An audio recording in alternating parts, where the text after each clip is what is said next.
nous sommes rentrés en paix. Nous allons lui dire merci pour tout ce qu'il a fait pour nous, pour nos proches, nos parents, même ceux qui sont loin de nous. Voilà, nous allons lui dire merci pour tout ce qu'il a fait. Notre Seigneur, à cause de Jésus, notre avocat, merci Seigneur de ce que tu le fais. Au nom de Jésus, nous te bénissons. Est-ce que ce soir, le sang de l'Alliance, ce sang qui a coulé sur la croix, oh, ce soir encore, il coule dans nos vies pour nous laver, pour nous purifier, pour nous sanctifier, pour nous rendre agréables vis-à-vis de toi, le Saint. Merci Seigneur de ce que tu le fais. Au nom de Jésus, nous voulons te bénir et te dire merci encore. Dans la vie des couples, un programme de restauration, un programme qui vient pour redonner la vitalité dans la vie des couples. Au nom du président de la MIFA, qui est absent ce soir pour des raisons indépendamment de sa volonté, saluer notre pasteur Balou et son conseil, leur dire merci de nous avoir donné cette occasion de pouvoir nous exprimer ce soir devant cette assemblée. Comme vous le savez, chaque année, dans la deuxième semaine du mois d'avril, il y a une journée qui est dédiée à la MIFA. La MIFA, mission famille, c'est ce que cela signifie. Vous savez bien que de nos jours, avec les temps qui sont mauvais, et vraiment l'ennemi, son cible, c'est la famille. Son cible majeur, c'est la famille. Et pour cette raison, cette année, nous avons décidé, avec le conseil, que, en prélude de cette journée dédiée à la MIFA, nous puissions nous retrouver auprès du Maître, notre Seigneur, pour non seulement apprendre, pour être enseigné et pour pouvoir restaurer tous les couples, de sorte que nous soyons toujours dans la victoire face aux défis, face aux adversités, face aux tentations, et pour ne citer que celle-là. 4 jours où nous allons venir apprendre, nous allons venir prier pour les couples, nous allons venir prier pour les familles. Et aujourd'hui est le premier jour, ce jusqu'au vendredi, où il y a un thème qui sera développé. Ce thème est intitulé comme suit: les renards dans le couple, tiré des cantiques des cantiques, au chapitre 2, verset 15. Alors, le Seigneur s'est choisi un canal, une personne, un serviteur, et qui n'est plus à présenter, qui a fait ses preuves dans le département, dans toutes les assemblées, dans le département d'Azopé. Et ce canal, c'est la personne de notre ancien qui nous vient de l'église du commerce, église des assemblées de Dieu du commerce.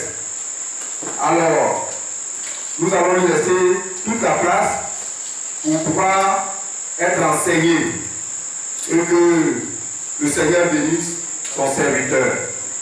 Ancien Amos, vous avez le micro.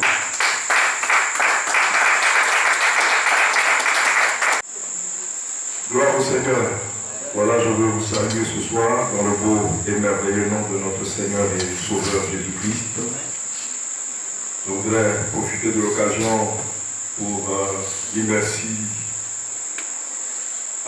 au département MIFA de l'Assemblée de la SOGEFIA qui nous associe à ce programme. Donc, merci bien évidemment au pasteur et à son conseil qui nous donne l'occasion d'intervenir. Que Dieu bénisse chacun d'entre nous.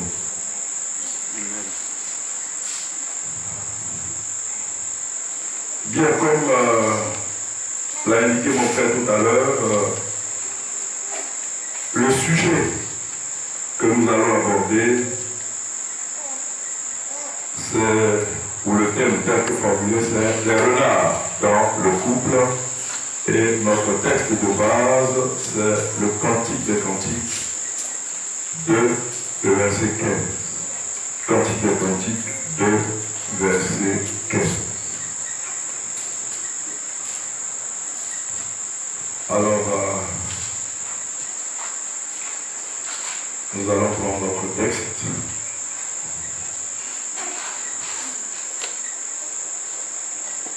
Cantique des Cantiques 2, verset 15. Voici donc ce qui est écrit.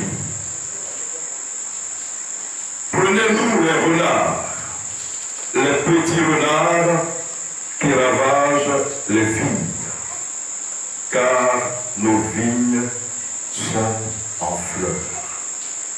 Amen. Que Dieu ce soir bénisse sa parole dans nos cœurs.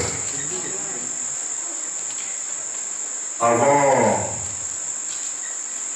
d'entrer dans le vif du sujet, je voudrais juste prendre quelques avis sur une affirmation que j'ai entendue quelque part et je voudrais juste avoir quelques avis là-dessus. Quelqu'un a dit ceci, que rater son mariage, c'est rater sa destinée. Rater son mariage, c'est rater sa destinée.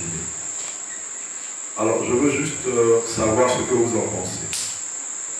Est-ce que vous êtes d'accord avec cette affirmation, ou bien vous avez des réserves à émettre, ou bien vous n'êtes pas d'accord avec l'affirmation? La parole est libre.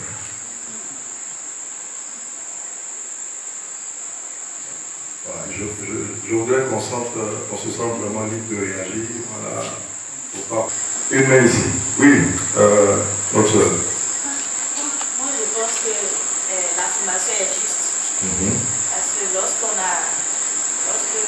rate le mariage, vraiment, tu n'es pas heureux dans ton mariage, tu ne seras pas heureux nulle part. Tout sera vraiment flou dans ta vie. Donc, en d'autres termes, notre soeur est d'accord que rater son mariage, c'est rater sa destinée. D'autres avis, ok. Maman Boum. Mon grand frère a vécu cela. Une femme qu'il a aimée. Et le Seigneur a révélé que c'était pas sa femme, mais il s'est entêté. Aujourd'hui, là, c'est pour ça qu'il est très malheureux. Très malheureux. Merci bien. Un avis contraire. Ok. Je veux dire qu'on peut rater son mariage, on peut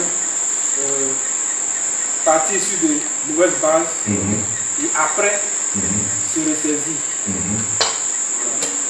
Donc on peut partir d'un nouvel mariage et à la fin se ressaisir. Se ressaisir dans quoi? Par rapport au mariage ou par rapport à la destinée? Par rapport à la destinée. Par rapport à la destinée. Tandis qu'on ne s'est pas ressaisi dans le mariage. Ouais, c'est la question. Je ne sais pas si on se comprend. Oui. On peut partir, c'est-à-dire que, comme elle a dit, Oui. on peut faire un faux mariage. Voilà. Un mauvais mariage. Un mauvais mariage. Oui.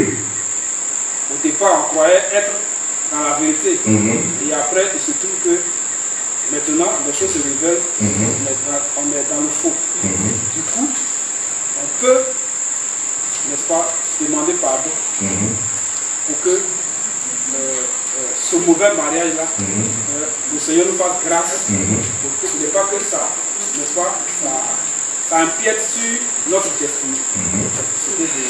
Donc en ce moment, on aura raté le mariage ou bien pas? Mais le mariage est déjà raté dès le départ. Mais,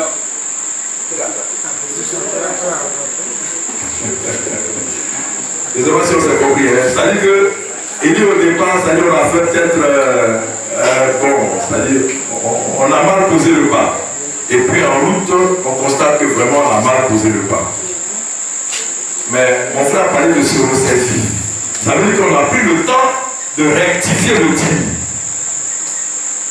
bien qu'on ne soit pas, c'est-à-dire capable il ne soit pas possible de changer la personne avec laquelle on est, mais on a pris le temps, c'est-à-dire de voir chacun de son côté ce qui ne va pas et de corriger. Je pense que c'est ce que je ne comprends pas, se ressaisir. Mais quand c'est corrigé, c'est-à-dire qu'on a créé les conditions pour rentrer dans notre destin. Donc à ce moment, on ne va pas rater le mariage. Je ne sais pas si je me fais comprendre. En ce moment, on ne va pas rater le mariage. C'est-à-dire qu'on a compris qu'il y a des choses qu'il fallait corriger et on a cherché à régler ça. Et quand on a réglé ça, c'est-à-dire qu'on rentre maintenant dans la vision que Dieu. Si je demandais ici qui ne veut pas le bonheur dans son couple, dans son mariage, je n'aurais personne. C'est d'ailleurs la volonté de Dieu pour chacun dans le mariage. Dieu désire le bonheur de l'homme, le bonheur de la femme dans le foyer. L'Écriture mentionne en Genèse 1, le verset 28, qu'après avoir créé l'homme et la femme, Dieu va les bénir. Dieu les bénit. Or, l'idée de bénédiction s'associe dans une certaine mesure au bonheur, au bien-être. En les bénissant, Dieu était en train de proclamer leur bien-être. Dieu ordonnait qu'ils soient épanouis, qu'ils soient heureux. Ainsi, depuis le premier couple, on peut dire que c'est la volonté de Dieu que l'homme soit heureux. C'est ce qu'il a planifié en créant l'homme et la femme. Ça veut dire que dans le plan de Dieu, quand il a créé l'homme et la femme, il a voulu pour eux le bonheur. En les créant et en les unissant, Dieu n'avait pas en vue leur malédiction. Il n'avait pas en vue un foyer malade. Il n'avait pas en vue un foyer en ruine, un foyer déchiré par des luttes, par des combats, par des conflits répétés, incessants.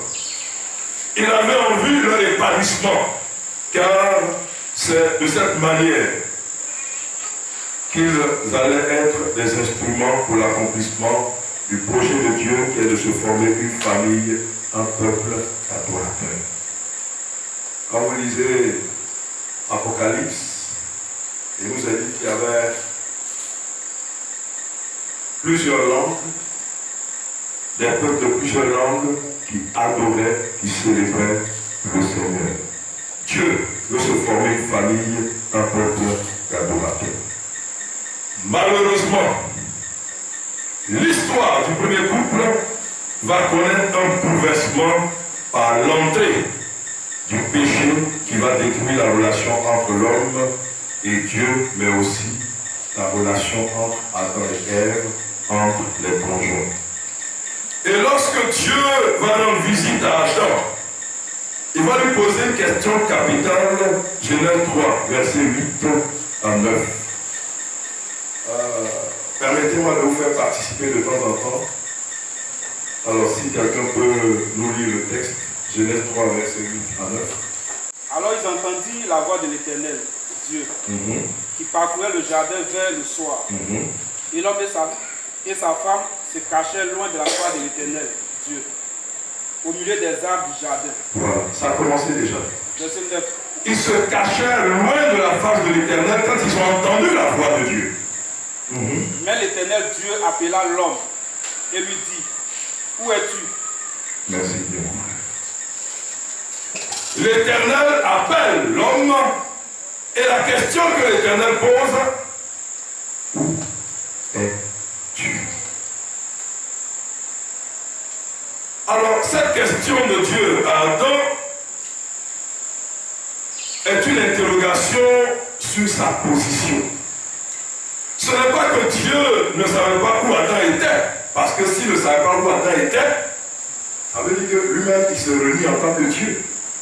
Mais parce qu'il est Dieu, il sait où Adam est. Il pose quand même la question. Parce que Dieu voulait amener Adam à prendre conscience d'une réalité, c'est qu'il n'était plus à sa place. Il n'était plus à sa place. Il n'était plus là où Dieu le voulait. Et parce qu'il n'était plus à sa place, le fonctionnement même du foyer allait connaître un bouleversement une confusion. Remarquez bien ce qui va se passer par la suite. Il rejette la faute sur qui?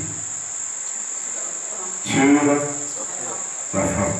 Mais en même temps aussi sur Dieu. Il dit, c'est pas moi. C'est la femme que tu as mise à côté de moi. Donc, le responsable, c'est à la fois Dieu qui lui a donné une femme. Parce que c'est comme s'il était en train de dire, Dieu, si tu n'avais pas mis cette femme à côté de moi, je n'allais pas. Donc, il rejette la faute sur Dieu et en même temps, il rejette la faute sur la femme. Il fuit ses responsabilités. Quand on suit, on voit que l'objectif de Satan était atteint. Son objectif, c'était de déstabiliser le couple. Il a réussi.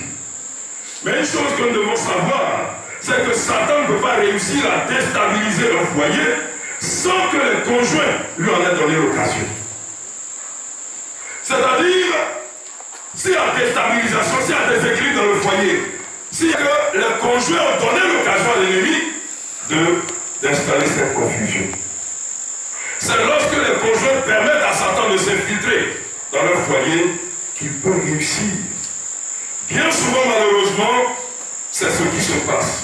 Non seulement nous donnons des droits à Satan pour contrôler notre foyer, mais nous-mêmes nous l'accompagnons dans son travail de destruction. Nous l'accompagnons.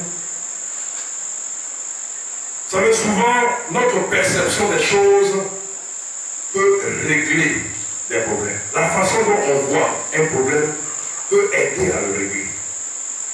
Si vous voyez le problème comme venant de l'autre, ça commence déjà à être grave et sérieux.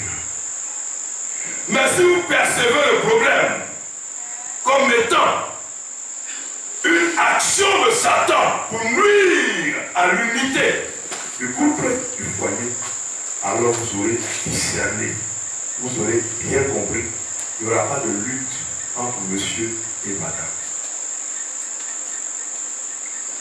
Souvent, quand j'ai l'occasion d'échanger avec des couples sur des problèmes, c'est dans ce sens que j'oriente leur perception.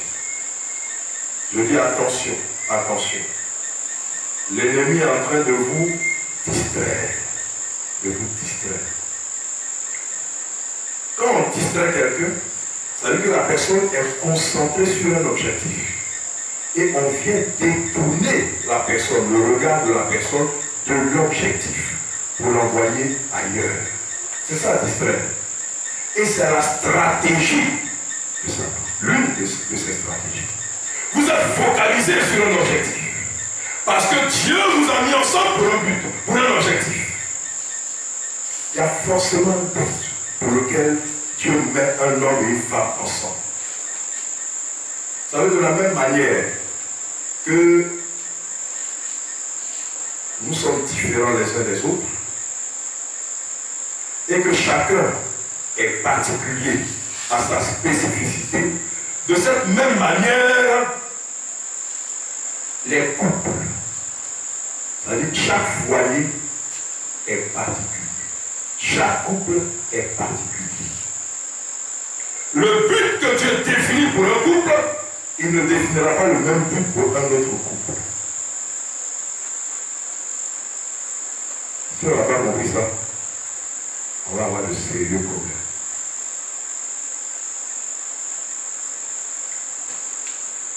Si l'un dans le couple est appelé, je prends un exemple banal, monsieur a reçu un appel à un service à plein temps.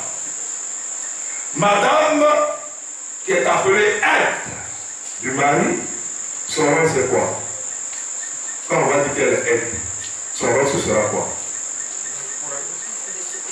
C'est le soutenir par rapport à la mission que Dieu a confiée à monsieur. C'est ce qu'on voit dans Genèse. Dieu a confié une mission à Adam.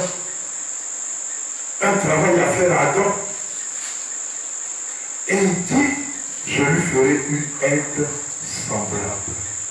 Quand il dit semblable, une aide convenable, une aide appropriée. Appropriée par rapport à quoi? Bien évidemment, c'est par rapport au but pour lequel Dieu a suscité Adam. Il a un but pour Adam. Et donc, il faut que quelqu'un puisse l'aider à accomplir ce but, à réaliser ce que Dieu a confié à Adam. Mais là, on a un couple. Donc, on arrive à un autre couple. Monsieur n'a pas reçu un appel après temps.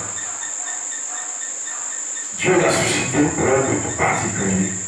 C'est toujours par rapport à ce but particulier que Dieu a défini pour monsieur que madame vient et les deux travaillent à l'accomplissement de ce but. Mais dans tout cela, l'objectif principal de Dieu, c'est se former une famille qui lui appartienne, une famille universelle, une famille éternelle. Parce qu'en réalité, quand on devient chrétien, on dit qu'on est enfant de Dieu, n'est-ce pas? Voilà.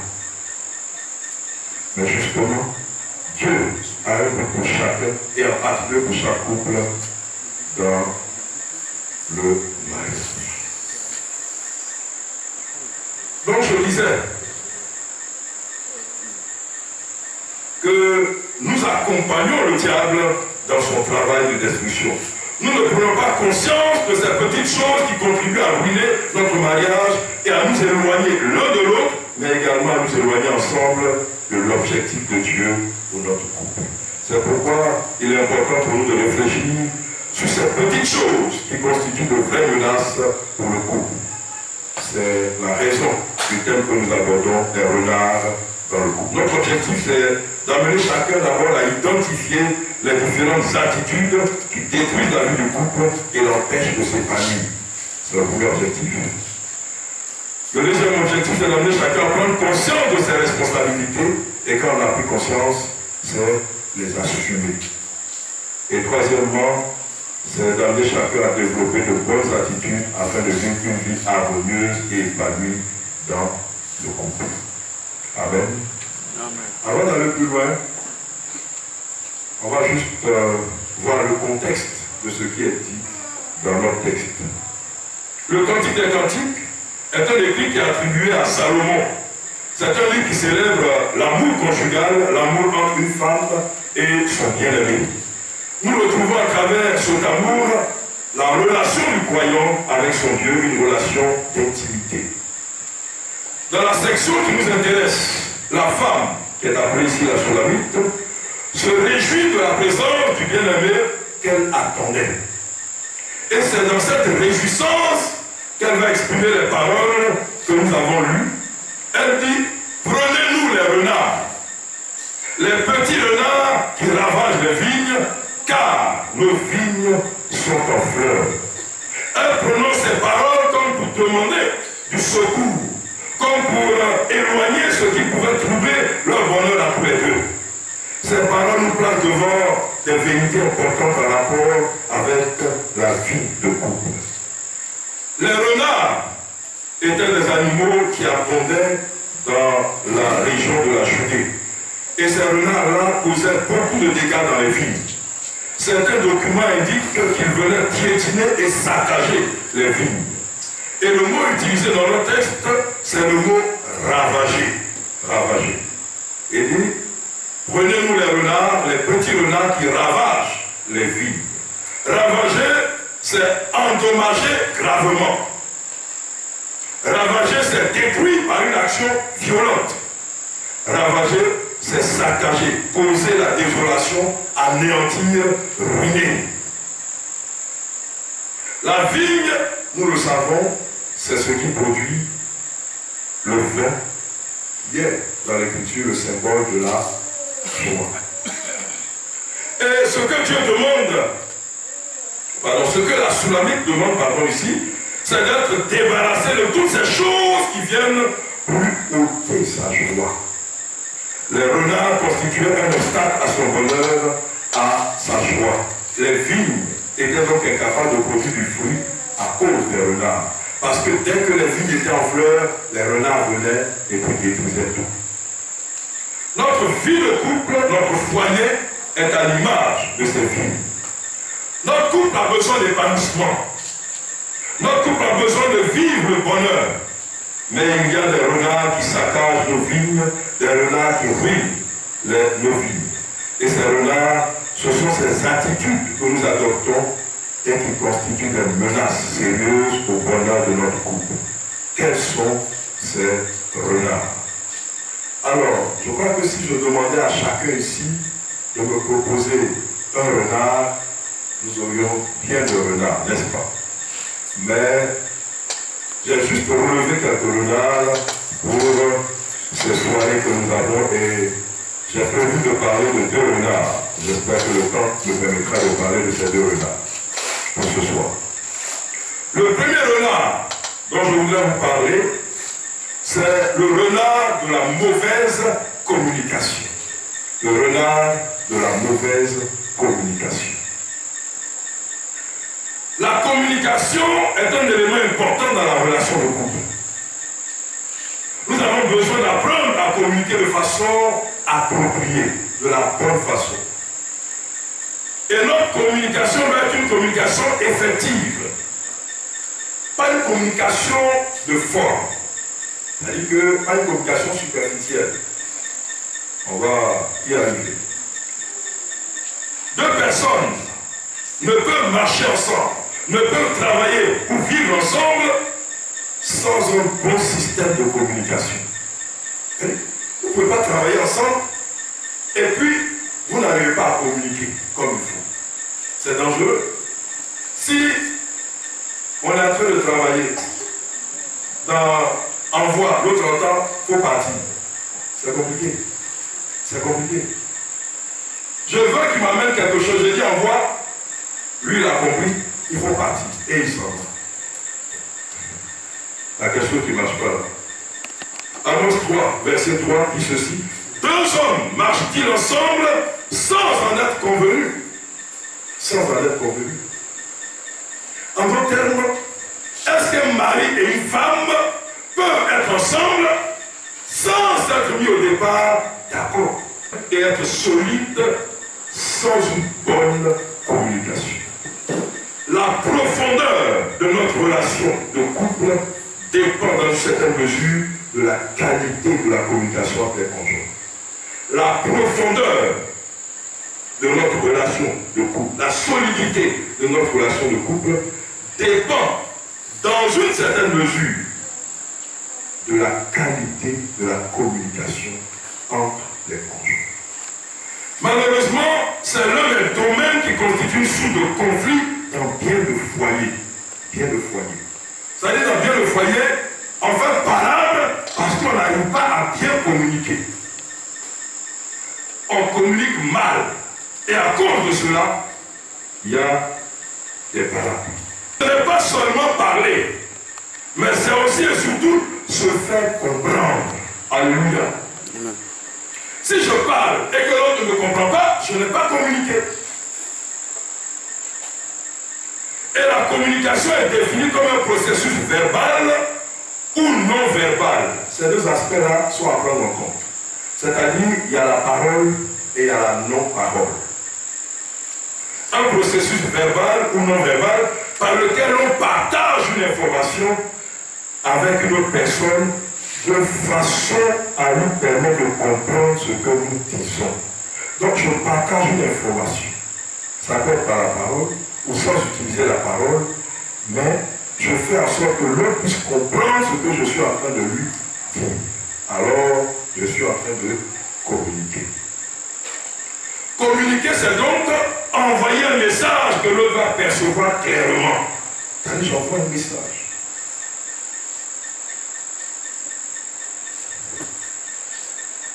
Je crois que vous connaissez ce petit jeu-là, où on donne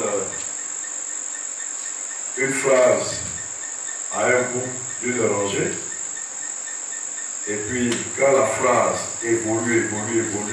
Quand on arrive au bout, c'est-à-dire la phrase qu'on a donnée ici, et puis la phrase qui arrive au bout, c'est totalement différent.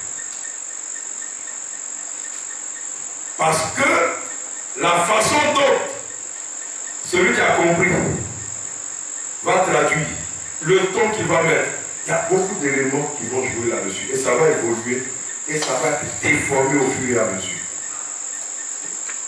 Finalement, ce qui sort à la fin, ce n'est pas ce qui a démarré au départ.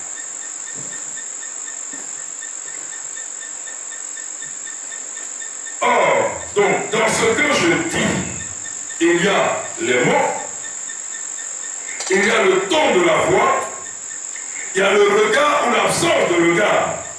Il y a le regard ou l'absence de regard. Je veux saluer mon frère. Bonjour. Vous avez vu la salutation? Qu'est-ce que vous avez compris dans ma salutation? Je ne l'ai pas regardé. Mais maintenant, qu'est-ce que vous avez compris? Je ne l'ai pas considéré. Okay. Je ne suis pas content. Salutation hypocrite. Salutation hypocrite. Et puis qu'est-ce qui peut naître dans le cœur de mon frère? La frustration. La frustration, la colère. Voilà. Voilà. Voilà elle. Il peut même ne même pas parler, mais il est blessé, il s'en va. Vous suivez? Il est blessé.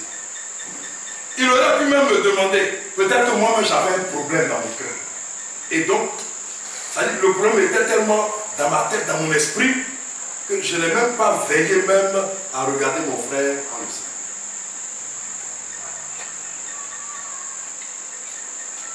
Deuxième salutation, mon frère. Comment tu vas? Là, qu'est-ce qui se passe? Est-ce que mon frère peut être blessé? Non. Parce qu'il m'a senti communiquer avec lui. Il y a le regard, il y a l'expression du regard, il y a le sourire. Tous ces éléments sont importants. Mon frère ne va pas aller en se posant des questions. Celui-là, il a fouteuse. Oui, ça peut sortir, ça peut se dire. Pourquoi? Parce qu'il m'a salué sans même me regarder. Et il parlait à quelqu'un d'autre et puis me saluait. Merci.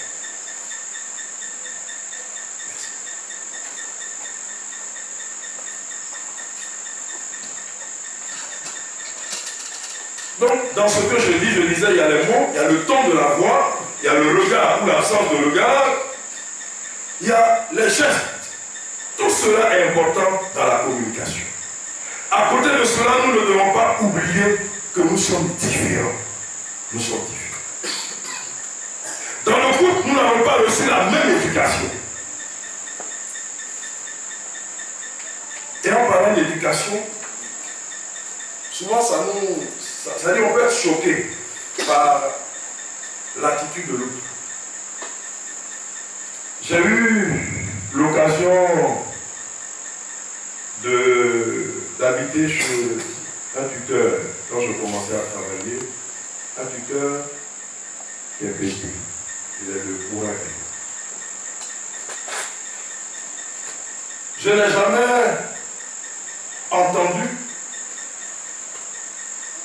son fils, et là on avait pratiquement, on va dire, le même âge, l'appeler papa. Il l'appelle par son nom. Il l'appelle par son nom. Mais quand j'ai sonné, en fait c'est culturel. C'est-à-dire que le fils peut appeler son père par son nom. Si moi je ne suis pas de la culture, c'est choquant. Moi, je vais trouver ça, je vais voir ça comme un manque de respect. Il ne respecte pas son père. Mais il a cultivé ça. Il a cultivé ça. J'ai observé ça.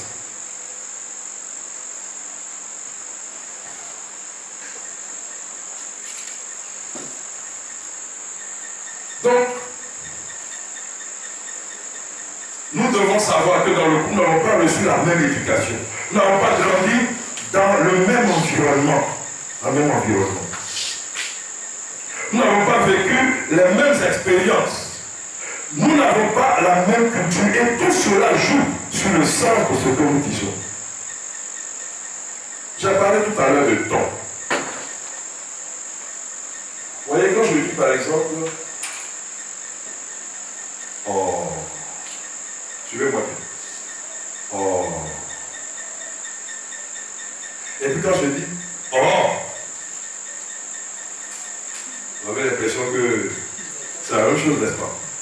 Mais le ton n'est pas le même, n'est-ce pas? Et comme nous sommes en couple, je peux me permettre cette illustration pour qu'on comprenne mieux le or et puis le or. Vous voyez, on t'a dit, oh, mais tu ne veux pas comprendre. Madame est en train de te dire, monsieur, je suis fatigué. Donc elle dit, oh, et ça ne passe pas. Peut-être elle va envoyer un deuxième, oh, ça ne passe pas. Ta main se promène. Je ne sais pas si vous suivez. Ta main est en train de se promener. Or, elle t'a envoyé un message. Pour que tu comprennes à travers ce oh, qu'elle est fatiguée. Mais tu ne veux pas comprendre. Tu dis, je suis un guerrier. Moi, je ne pèse pas avec les bras. D'accord? À un moment donné, madame saisit la main et puis elle dépose la main. Oh! Là, c'est pour te dire que ça passe pas, ça ne peut pas passer. Elle t'avait envoyé un message au départ, à plusieurs reprises, mais tu n'as pas capté le message. Apprenons à comprendre le message. Ici, la différence de ton devrait nous permettre de comprendre. Et vous savez, si on n'a pas bien capté le message au départ, et que finalement c'est oh, vous voyez ce qui va venir après? Monsieur est frustré, il est blessé. Il va se refermer. Le matin, il est fâché. Pourquoi? Parce qu'on lui a dit oh. Mais on lui a dit oh parce qu'il n'a pas compris. Oh.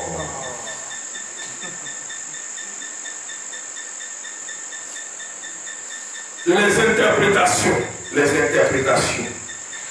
On est dans la mauvaise communication lorsqu'on développe l'habitude des interprétations. Et il y en a qui sont des spécialistes dans l'interprétation. On prête à l'autre des intentions qu'il n'a pas. C'est un vrai problème dans la communication.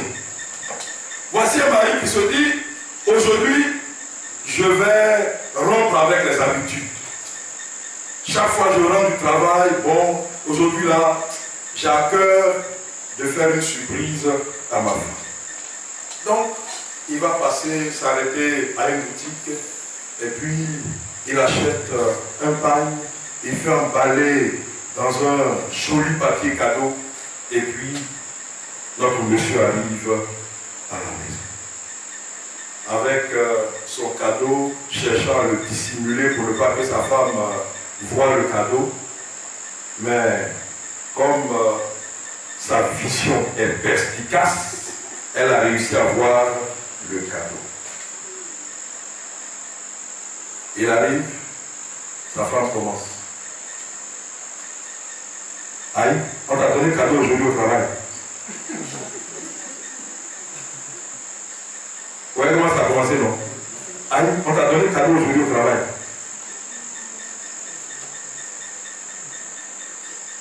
Mais ça ne suffit pas. La deuxième question qui vient, qui t'a donné le cadeau là? Qui t'a donné le cadeau là? Parce que dans son esprit, quelqu'un, alors dans son esprit, ce quelqu'un là, c'est qui? Voilà.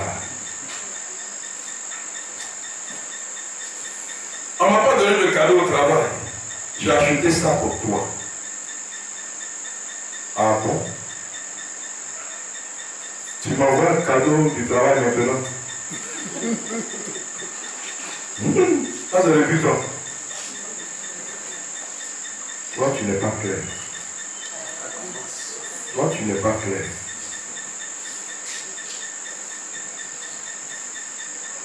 Dans son esprit, monsieur, quand elle dit tu n'es pas clair, ça dit il a fait quelque chose, donc pour se faire pardonner, il offre un cadeau à madame. Tu dois avoir certainement quelque chose à te faire pardonner. Ah bon? C'est monsieur qui répond. Alors je pense à ma femme. Je lui apporte un cadeau et voilà comment elle le reçoit. Ma chérie, c'est aussi simple que cela. Je t'aime bien, c'est pour cela que je t'ai acheté ce cadeau. Attends. Tu m'aimes. Waouh, tu m'aimes bien. Ouais, c'est comme ça. Les paroles là, ça commence facilement. Tu m'aimes, waouh, tu m'aimes bien. Mais c'est pas la même chose. Elle a commencé à faire des interprétations depuis le début. Et ces interprétations-là vont créer des problèmes. Parce que monsieur sera frustré. Quelquefois, même le cadeau qu'on apporte là. Elle dit, madame, dis-moi, tu as acheté ta robe.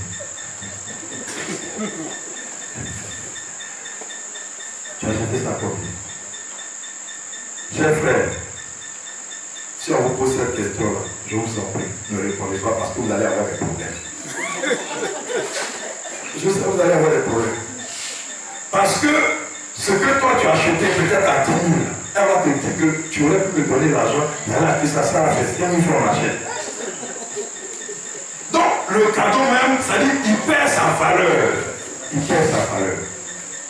Non, il ne faut pas voir la valeur monétaire du cadeau. La valeur en argent, c'est pas ça qu'il faut regarder. Mais le fait qu'il a pensé à toi, c'est ça le message qui est communiqué.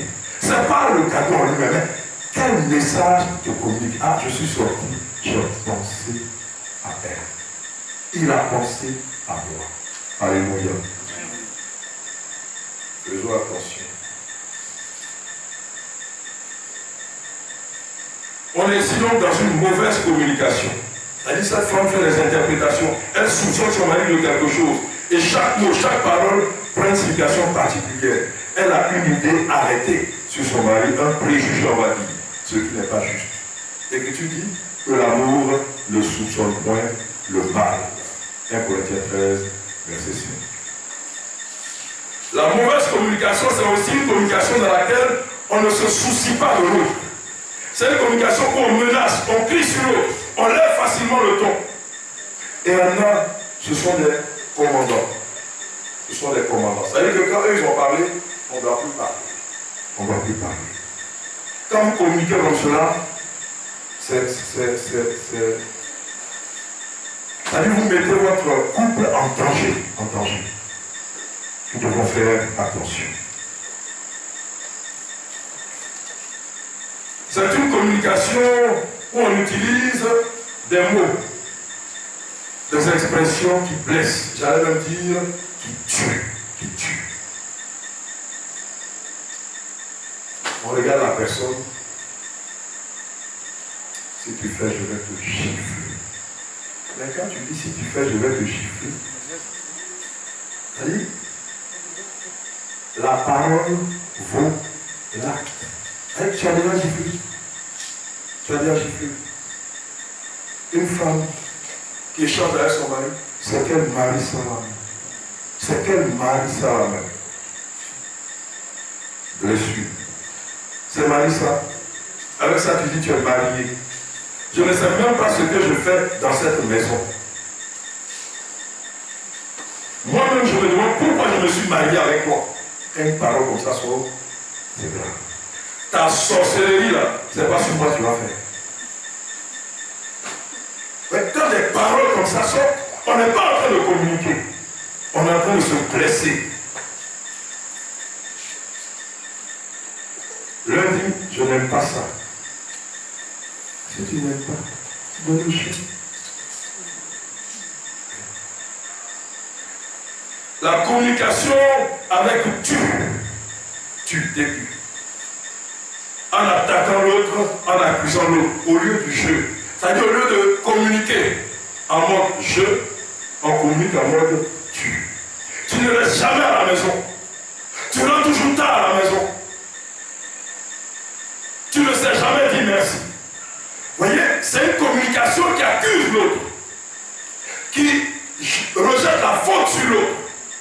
Il faut changer la façon de communiquer. En réalité, la personne veut exprimer un sentiment qu'elle exprime mal. Quand tu dis à l'autre, tu ne restes jamais à la maison. En réalité, qu'est-ce que tu veux exprimer? Quel est le besoin que tu attends de l'autre? Quand tu dis tu ne restes jamais à la maison. Celui qui dit tu ne restes jamais à la maison, qu'est-ce qu'il attend de l'autre? Il veut que l'autre reste à la maison, mais pourquoi? Je suis avec le couple. Nous sommes un couple, hein? Pour échanger, pour communiquer. Je veux passer du temps avec toi. Voilà, c'est ce qu'on veut exprimer. Mais pourquoi accuser l'autre? Parce que quand tu dis tu ne restes jamais à la maison, il se sent blessé. Mais quand tu lui dis, j'ai envie de passer du temps avec toi. Ah, c'est ton besoin que tu exprimes. C'est ce que tu ressens que tu exprimes. Là, ce n'est plus agressif. Ça peut être saisi, ça peut être compris. J'ai envie que nous passions du temps ensemble. Alléluia. Je veux que tu me dises merci quand tu vois que j'ai fait telle chose, j'ai fait telle chose. Je veux que tu apprécies ce que je fais. Je veux que. Alléluia. Or, malheureusement, nous sommes des spécialistes du tu. Cette façon de communiquer est mauvaise. Il y a quelque chose qu'on veut exprimer, donc il faut qu'on l'exprime sans accuser l'autre. Et il y a plus grave au niveau de la mauvaise communication. Il y a des couples dans lesquels la communication est faite d'injures. Et les choses terribles sont parfois de la bouche du mari et de la femme.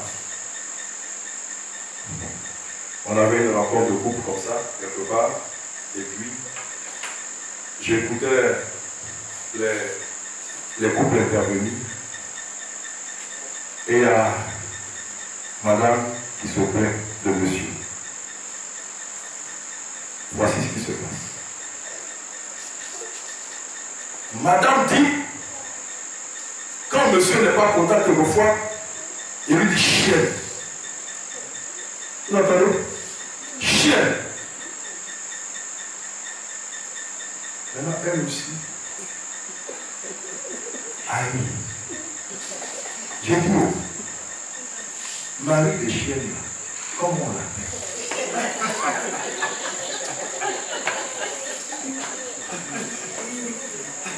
En douceur comme ça. C'est-à-dire on se blesse dans le couple. Tranquille, toi. Ouais, vraiment, pour parler comme ça. C'est malheureux. Mais comment on peut bâtir un foyer heureux quand on est capable de sortir des injures? Et quelquefois, ça dit, les parents, entre en jeu, je veux dire qu'on adresse des injures aux parents qui n'ont rien à voir avec votre affaire. On va injurier la mère, le père, à gauche et à droite. Ils sont tranquillement dans leur coin, ils ne vous ont rien fait, et puis c'est eux que vous attaquez. C'est grave. C'est grave.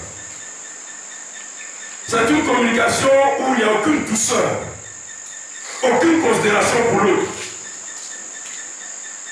aucun respect. Et l'ennemi se réjouit de voir des couples se déchirer ainsi. Il est content quand il voit que les couples sont en train de se déchirer de cette manière. Proverbe 12, verset 18 dit ceci. Proverbe 12, verset 18. Tel qui parle légèrement blesse comme un glaive, comme une épée. Mais la langue des sages apporte la guérison. Tel qui parle légèrement blesse comme un glaive. Mais la langue des sages apporte la guérison. Et le Proverbe 18, verset 21a, nous avertit en disant, Proverbe 18, verset 21a, la mort et la vie sont au pouvoir de la langue. Notre façon de communiquer peut apporter la mort à notre foyer ou au contraire la vie. Tout dépend de nous.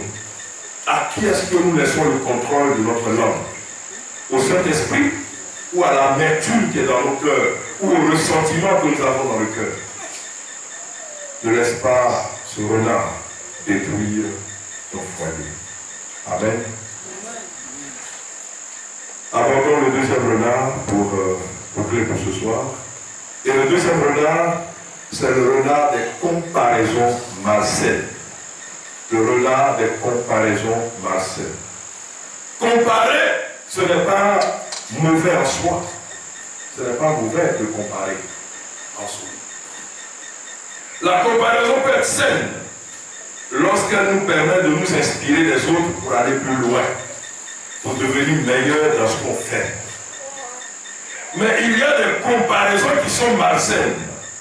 La comparaison est malsaine lorsque nos motivations, c'est-à-dire ce qui nous pousse, donc lorsque nos motivations sont mauvaises. Et c'est de ce genre de comparaison que nous parlons. On compare souvent ce qu'on est, notre physique, nos dons, nos talents, ce qui, quelquefois, nous crée des problèmes. La parabole des talents illustre bien cela.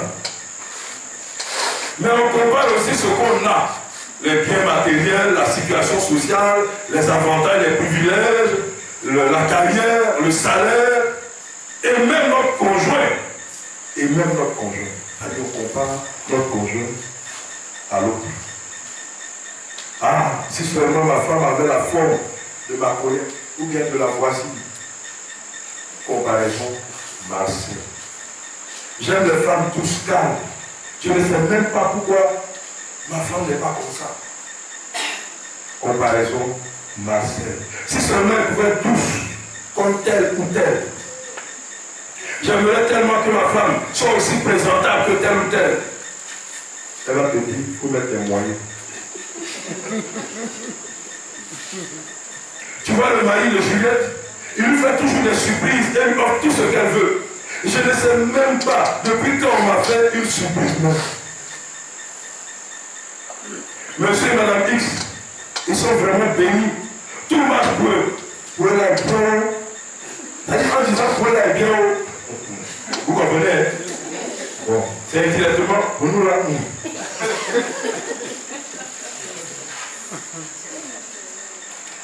Et on le dit avec un ton de déception. Ce sont des comparaisons malsaines. La comparaison malsaine cache une volonté de changer l'autre. C'est-à-dire que si on pouvait le changer même là, j'allais le changer. Si on pouvait la changer, j'allais la changer. La comparaison malsaine cache de mauvaises dispositions de cœur. La comparaison malsaine produit le ressentiment, l'envie, la jalousie, l'amertume, la colère, la frustration. On est insatisfait de sa situation. On est insatisfait de son conjoint. On est insatisfait de son mariage. Quelquefois, on est en colère contre Dieu. Seigneur, pourquoi les autres ont ceci, ont cela? L'autre là, il a tel mari, et puis moi, mon mari là est comme ça. L'autre là, il a telle femme, et puis moi, ma femme là, elle est comme ceci. La comparaison malsaine pourrit les relations dans le couple. Et souvent, ce qui vient aggraver la situation, ce sont les mauvaises compagnies. Des amis qui sont de mauvais conseillers, de mauvaises conseillères, et qui vont exercer une mauvaise influence sur nous. Vous savez, souvent, on peut être dans un groupe. On peut être dans un groupe fraternisé avec. Être dans une association même. Et puis l'association, c'est-à-dire, on fait des voyages. Je ne parle pas de association chrétienne. Hein. C'est-à-dire, on est entre des amis là, dans la vie. Et puis bon, on fait des voyages. Le gars, tu sais qu'il a sa femme, il est marié. Mais comme on doit sortir, il est avec lui. Et ils vont là-bas. Ils vont dormir là-bas. il va dormir avec elle. Et puis il va arriver. Moi, je suis chrétien, et puis il est mon ami, et puis je vois ça.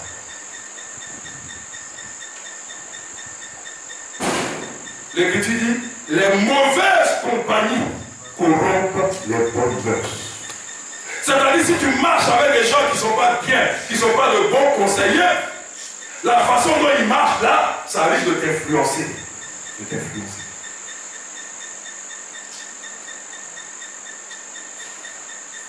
Et souvent, il y a des frères qui glissent comme ça.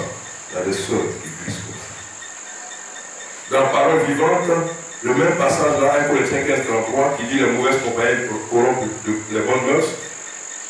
Parole vivante ajoute, elle ruine toute morale et dégrade le caractère le plus résolu. C'est-à-dire, tu es déterminé dans ton cœur à ne pas pécher contre Dieu, mais à cause des mauvaises compagnies, la pression, tu risques de glisser et puis de perdre tes valeurs. Tu es là. Et puis, une de tes amies vient te voir. Ma copine, je ne t'ai pas dit où. C'est comme ça, ça commence. C'est-à-dire, en même temps, quand elle dit comme ça, c'est-à-dire, ton cœur commence à. Tu veux l'information. Affairage.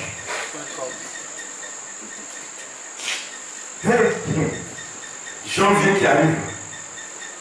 Mon mari m'a acheté 3 compris de pâtes. Il m'a donné 50 000 francs. Il dit, allez, écoute ça. De toute façon, je vais te frapper les modèles. C'est-à-dire qu'elle a fini de donner l'information. Tous les commentaires qu'elle a fait de faire, la soeur assise, son visage a changé, sa mine a changé. Elle a commencé à avoir migraine. Sur place là, elle n'avait pas de migraine, hein? Elle était bien joyeuse. Mais c'est qu'elle vient d'entendre là. Dites-moi, cette migraine là, c'est qui où? Pourquoi elle a migraine? On lui a donné cette information. Pourquoi elle a migraine? Oui, je l'entends. Elle pense à poil. Elle pense à poil. Il faut développer pour comprendre. Comment son mari va. Qu'est-ce qu'il va faire? Comment il va faire aussi? Qu'est-ce qu'il va faire? Elle sait qu'est-ce qu'il va faire. Elle ne peut pas avoir. Elle sait qu'est-ce qu'il va faire. Son mari ne fait pas ça pour elle. Voilà. Seigneur fait la comparaison. Pour toi, bien haut. Si j'avais un mari comme ça. Depuis le moment, je ne savais pas comment. Quand on m'a acheté un nouveau pain. C'est ses commentaires qui sont dans sa tête. Donc tout ce que sa grand-mère est en train de dire là, après le modèle, tout ça, elle n'entend plus rien. Elle n'entend plus rien. Ça, tu as compris paracétamol, ça ne peut pas passer. Parce que le problème, ce n'est pas une affaire de paracétamol. C'est l'information qu'elle vient de recevoir, ça l'a touché au plus fort. Elle est en train de faire des comparaisons. Mais c'est parce qu'elle a accepté l'information et elle a commencé à faire le rapport avec son rapport. De rapprochement entre ce que notre vie est plus son mari. Et puis, d'ailleurs, qu'est-ce qui prouve que ce que Kakamara devait te dire là? C'est la vérité. Il y a ça même. Elle est venue. Elle a communiqué cette information, Satan aussi n'est content, il a poussé, il faut le dire. Et puis elle a donné l'information, quand tu es malade, elle s'en va. Ton mari a commencé.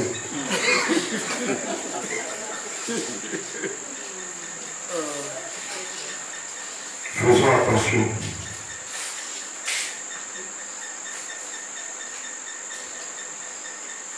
Le mari va venir.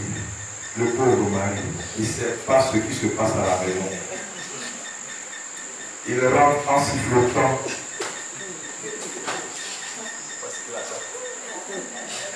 Peut-être même qu'il attend de bien manger, comme d'habitude. Mais ce jour-là, non, c'est pas qu'il n'y a pas le repas. Elle a préparé. Mais le dosage du piment, tu vas le sentir aujourd'hui. Tu vas me sentir aujourd'hui. Mais là, il ne comprend pas ce qui se passe. Elle est énervée. Elle est énervée. Non. Et il y a une frustration qui est dans le cœur, et une colère va commencer à monter dans le cœur de cette femme. Même son intimité avec son mari va changer. Parce que tout simplement, elle n'est plus dedans. Elle ne s'investit plus dedans. Parce qu'elle a accepté ce qu'on lui a donné comme information. Et elle a commencé à faire des comparaisons. Faisons attention. L'Écriture déclare en Proverbe 13, verset 20, celui qui fréquente les sages devient sage. Mais celui qui se plaît avec les insensés s'en trouve mal. Là, il y a une comparaison malsaine. Notre relation avec le conjoint prend un coup. Celui ou celle qui entre dans ce genre de comparaison a généralement un cœur rongé par l'envie ou la convoitise. Pour plusieurs raisons. Premièrement, parce qu'on a du mal à s'accepter soi-même. On n'accepte pas les grâces, la destinée que Dieu nous a donnée. On n'accepte pas ça. Ça dit, tu oublies même de bénir Dieu pour les grâces qu'il t'a accordées, qu'il t'a données. Tu oublies ça. C'est dangereux. C'est dangereux. Voici un jeune homme qui est mal chaussé. C'est-à-dire, il est habillé vraiment de façon négligée. Il n'a pas de beaux habits. Et puis sa chaussure est trouée. La devanture c'est ouvert par Dieu. Et puis il voit son ami, bien habillé, bien chaussé, assis sur un banc. Et puis il dit, si je pouvais être comme lui, si je pouvais être comme lui, si je pouvais être comme lui. Il est en train de demander à Dieu de faire que lui devienne comme lui. L'autre est assis, le regarde. Il vient s'asseoir à côté de lui. Et puis il est tout triste. Parce qu'il n'est pas comme l'autre. Or, il aurait voulu être comme l'autre. Dieu dit d'accord, il n'y a pas de problème. Changement. Donc, on lui fait porter les habits de l'autre. C'est-à-dire que tous les habits que l'autre porte, on transfère ça sur lui. Et puis lui, ce qui était sur lui là, ça va sur lui.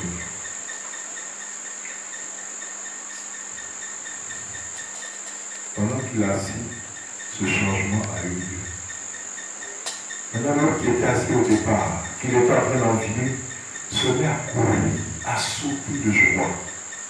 Pourquoi? Parce qu'en réalité, il était paralysé. Et comme il y a eu changement, il a eu certes des chaussures trouées, des habits délabrés, mais maintenant il a retrouvé l'usage de son pied. Il a commencé à courir de joie. Et le transfert s'est fait. L'autre, il ne peut plus marcher. Il est paralysé. Avec de belles chaussures, avec de beaux habits, il est paralysé. Je veux te dire que tu ne sais pas ce qu'il y a dans l'autre couple auquel tu te compares. Tu ne sais pas qu'est-ce qui se passe dans la vie du couple auquel tu te compares. Bénis Dieu pour ce qu'il t'a donné. Remercie-le, loue-le pour ce que tu es, pour ce que tu expérimentes dans ton couple. Ne cherche pas à faire une comparaison malsaine, parce que ça arrive de te rattraper. C'est dangereux.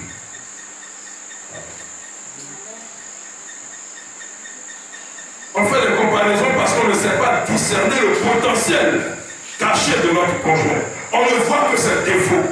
On ne voit que ses faiblesses. On ne voit que ses insuffisances. On est aveugle à ses qualités. Mon frère, apprends à voir les qualités de ton épouse. Ma soeur, apprends à voir les qualités de ton mari. Il y a des qualités en lui. Dieu l'a créé avec des qualités, pas seulement des défauts, des qualités. Apprends à apprécier ces qualités-là. On fait des comparaisons parce qu'on convoite secrètement ce que l'autre a ou possède et que je n'ai pas dans mon couple. C'est une façon masquée de désirer ce qui appartient à l'autre. Ah! Si seulement j'avais la femme que l'autre a, ou le mari que l'autre a. Celui qui entre dans le jeu de la comparaison malsaine ouvre la porte à Satan. La jalousie va venir. Or, la jalousie constitue un terrain favorable à l'action des ténèbres. Et c'est de cette manière que certains tombent dans la sorcellerie. Quand tu commences par la jalousie, un peu, tu as envie même que l'autre là il disparaisse. Satan va venir te dire, faut venir dans notre groupe, viens. Et puis, ne laisse pas le renard des comparaisons malsaines détruire ton foyer. Le Seigneur veut apporter la délivrance par rapport à ces renards qui menacent le bonheur de notre foyer. Il veut nous rendre libres vis-à-vis de ces renards. Si nous voulons exposer notre situation, il est capable d'apporter la solution. Il est prêt à le faire. Ce soir, je ne sais pas à quel renard tu es confronté parmi ces deux renards. Mais le désir du Seigneur, c'est de te rendre libre vis-à-vis de tous ces renards. Amen. Amen. Merci à toi, notre Dieu, pour ta grâce. Merci pour cette opportunité que tu nous donnes de nous exposer à ta parole. Notre désir, c'est d'apprendre de toi, d'être instruit par toi. Notre désir, c'est surtout, Seigneur éternel, que tu puisses t'investir davantage en nous, afin que nous soyons les instruments que tu veux en tant que couple. Seigneur, nous ne voulons pas passer à côté du but, mais nous voulons être dans ta vision, Seigneur. C'est pourquoi, Seigneur, nous avons besoin de toi. Viens notre secours ce soir. Aide-nous, oriente-nous, Seigneur. Et viens donner gloire à ton nom. Merci de le faire au nom de Jésus-Christ. Amen. Amen. Alors, je voudrais remercier notre ancien Amos. En tout cas, je ne suis pas surpris ce soir parce que tel que je le connais, c'est vraiment une personne que le Seigneur a qualifiée. Et grâce à lui, on a été beaucoup enseigné. On a appris beaucoup de choses. Alors, pour nous faire du bien. Amen. Alors, si nous avons bien reçu ce message, est-ce qu'on peut se lever par des acclamations pour tous les Christ?